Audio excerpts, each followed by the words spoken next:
One of the, one of a great ways of teaching the concept behind abstraction, and as well as like using other people's code, using other classes, that sort of thing, is involves this thing right here. Does anybody know what this is called right here? This little dome-shaped thing? This is from the 60s. That's why it's in black and white there.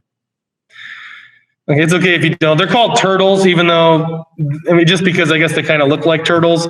But what you can do, that's what these people are doing here, is they coded it to do certain things. So they coded it to make these shapes.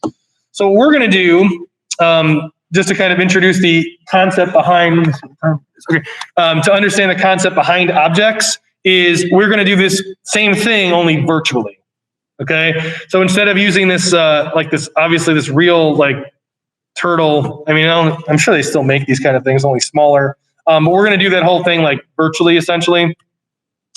And before we do that, I kind of want to show you what this, it's called a class diagram right here. And essentially what it has is it says attributes and methods. And basically what that means is any object that you make, like whether it's a turtle, like this thing right here is an object, and you can make multiple of them. Every single one of those objects has certain attributes and certain methods. Attributes are things that describe it. For example, this turtle that you can make, again, we're going to be virtually making turtles. You can make as many turtles as you want. Well, not as many, but you can make a lot. You're going to give a name to the turtle. The color that it's going to draw the ink on there, that can have a certain color as well. The turtle can have a certain width, a certain height, and then its position on the two-dimensional grid so that it can draw whatever it's drawing. Okay, so those are the attributes for it. Now you could probably think of a bunch of other attributes as well, but whoever created this turtle class that creates turtle objects made it so that's the only thing that turtles have. Okay, you can think about it almost like I used the cookie cutter example originally for 1-1-1, if you remember that activity. But let's see here, what can I think of? Oh, here, let's just use Mario. Has everyone played Super Mario Brothers? At least know what it's about? Okay, every single bad guy in that game can be viewed as an object. And each of those objects, those bad guys, do certain things, like the turtle, walks, right to left or whatever the turtle is walking. But you can have a different turtle that has a different colored shell. And if it's a red shell, then it like hooks onto the edge, so it bounces off the edge, where the green just falls off the edge. So the attributes that I'm talking about here is like the color or the ability to bounce off the edge without falling off of it. You can have certain characters, like certain bad guys, go faster than others, or you can have other ones that, there's turtles that have wings that are bad guys in Mario. Those are all objects of I'm assuming the same class, but the thing that are different on them is maybe the color, maybe the wings, maybe the fact that they bounce off the edge. But they're all still based on that cookie cutter example. Okay, so whether it's a turtle or one of those little mushroom guys, the Goombas, it's still based on something that's very generic. And that's why I say cookie cutter, because if you use a cookie cutter to make a bunch of like cookie shapes, you can still, each individual cookie, you can give it different attributes. You can put more frosting on one versus the other, or different color frosting, or different sprinkles, or chocolate chips, or anything like that.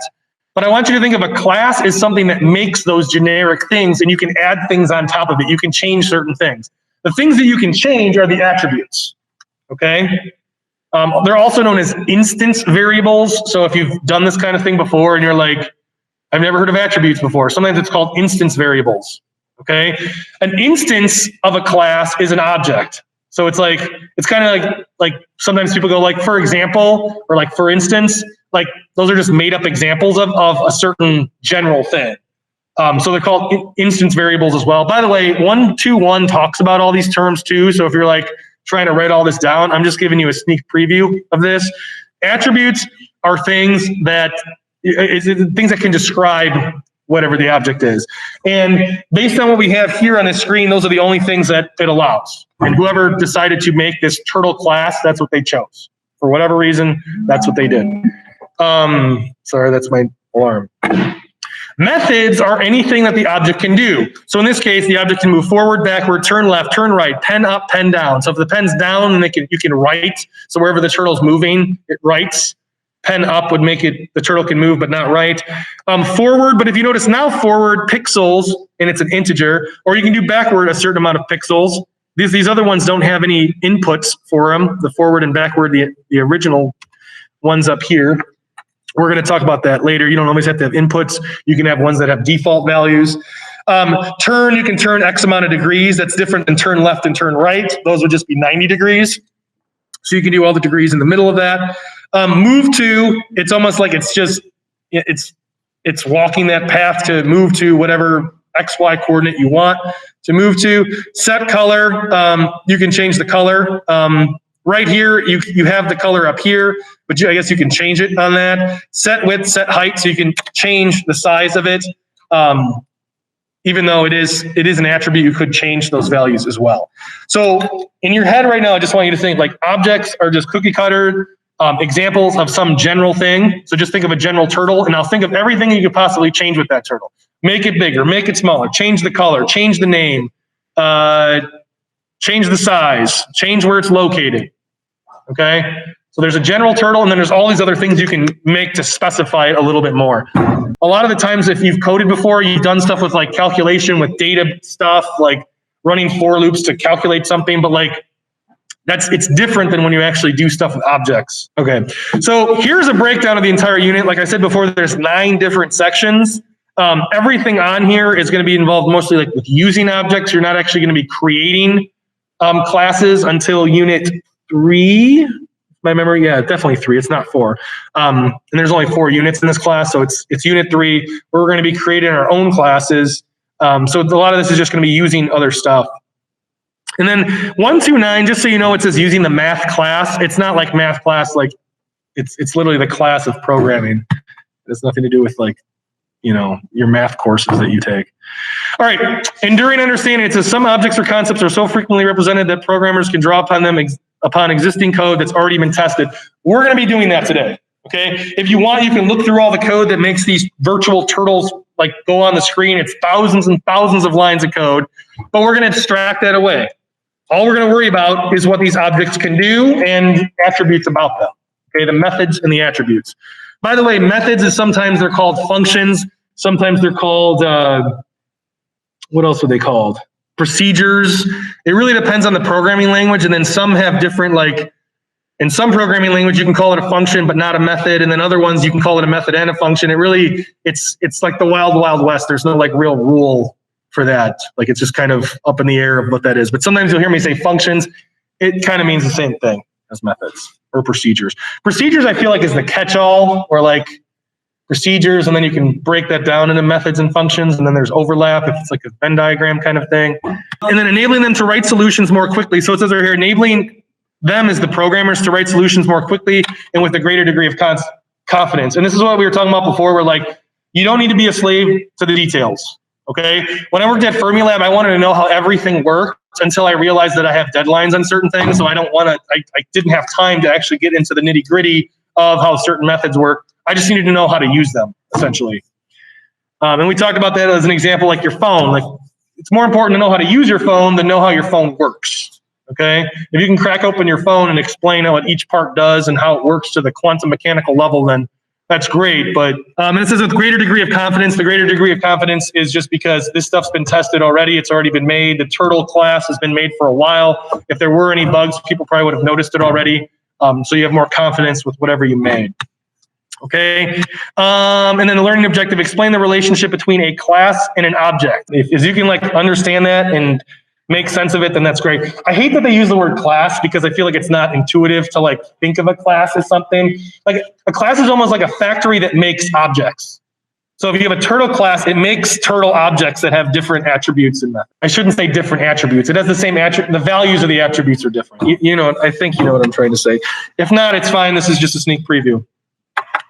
All right, thank you for that, by the way. Essential knowledge, an object is a specific, I already said this, a specific instance of a class with defined attributes. A class is a formal implementation or a blueprint. That's another good way of thinking about it. It's a blueprint to make other things, and you can change the blueprint with the attributes and behaviors. If you see behaviors, that means methods. Behaviors is things you can do. Attributes is things that are, that explain, describe something. Okay. Class defines a new data type, classification of data, blueprint. I already kind of said that. Object, specific instance, already said that. Attribute, already talked about this. Another name for attribute is instance variable. as well. And the reason why it's called an instance variable is because the instant is the object and the variable that describes it. For example, name, let's just use the name example. It's for that specific instance, there's a variable that defines the name. The name, in this case, is a string. Okay, these class diagrams are not on the AP test. I don't think they added them. They talked about doing that. But just so you know, they always look the exact same. They have little minuses for the attributes. Don't ask me why. That's just notation they use. And then pluses for the methods. I'm sure there's some reason out there for it, but we're not going to really worry about that. And then this up here, you don't really need to know that. Well, maybe you do need to know this, but I doubt it. When there's a colon there, that just means turtle is coming from simple turtle. Like simple turtle class, it's basically like they're related. It's inheriting certain methods from it, but we're going to go over that later. Don't worry about that, because there's a whole section on what's called inheritance that we'll get to eventually. Okay, attribute, and then I said right there, a method is something the object can do. Okay, and if you want, you can always create a new method if you want your object to, do something different. I feel like that's what they did with like Mario, because if you played like Donkey Kong, he just runs one speed. The guy, I don't think they named him Mario yet. I think it was Jumpman. I don't remember. It doesn't matter. But then when you actually play Super Mario 1, like you can hold B and he runs faster. It's like they added another object or another method to that object. I don't know. Maybe not. I'm just speculating stuff. I love like 8-bit video games and stuff like that, just because that's the era I grew up in. So if I ever bring that up, apologize if you don't know what I'm talking about. So let's go to the website, Unit 1, 1.2. Okay, using objects. And 1.2.1, if you open this up, it's got a little pre-activity. And this is going to get crazy because not everyone is using BlueJ. I highly advise using BlueJ because we are going to be importing a bunch of files, or Eclipse. Replit does it too. I'm going to show you with Replit as well, but this does take a little bit because I'm juggling two things now. So you're going to have to bear with me. Hopefully everyone's in the same spot I'm at right now, because what I want you to do next is download this javaturtle.zip file.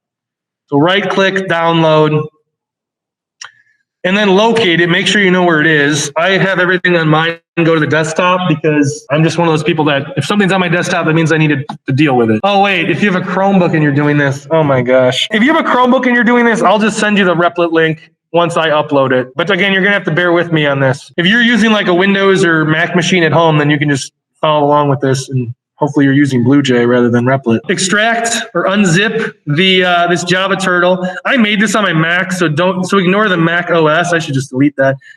We need this Java turtle folder, so just drag it outside and just put it on the desktop, just so you know where it is. You can see it. I also highly advise going to Chrome and then going to settings and then changing your downloads folder to be desktop. So you just go to advanced here, and then you go to downloads and you just change it to the desktop, but I probably just went too fast, so never mind. Just find it. It's usually in your documents folder. From here, I'm going to throw all this Java turtle, these files. If you open them up, it's a bunch of files, class files, Java files. I'm going to throw that into my Unit 1. Actually, I already have them in there. I'm going to throw it in my Unit 1 BlueJ. Remember I told you to have that folder on your desktop that has all your files in it for Unit 1? I want to throw all of these files into that folder. I'm going to replace just because I already have them in there. Okay, then I'm going to delete this zip file. I don't need it anymore. I'm going to delete my Java turtle because this should be empty. It is important too to try to keep things as organized as possible, especially on your desktop. That's just a good rule of thumb for like when you're older, when you're in college, when you're on your own. If you don't need something, delete it. Because if it's there, it's taking up space in your brain. You want things as blank as possible, essentially, because then you're focusing more on what you're supposed to. That's why if you've ever gone to a library, like they make it purposely boring where there's nothing to stare at. So you're only focusing on like whatever book you're doing or math or whatever you're doing at the library. So always like make your life a library, essentially. That's why I never hang up posters. Like any poster that's in here is like Jensen's, because you want to make it boring. The more boring, the less your brain is doing other stuff. Okay, now open up BlueJ and open up that Unit 1 project file that you had before. People that are with Replit, just give me a second. I'm not ignoring you, I promise. Oh, here it is. I just need to, there we go. Upload folder. Java turtle, upload. Okay, you don't actually need the class files. So if you do try to, yeah, I'm gonna override it. If you do open up the class files, it looks crazy. You need the Java files. That's where the code is. So the class files, don't worry about so much. This is what you actually need here. So what I'm gonna do is send you this thing right here, people at home, and then you'll have all the code. It forms a little, if you run this, it forms a little turtle, like graphical, it's kind of like a GUI in a way, that shows up at the top once it runs. But I gotta help people. Yeah, it's right here. See, and then it says move forward, turn right, move forward. So hopefully the turtle shows up and you can see it. There it is. See, it's like a little GUI window here.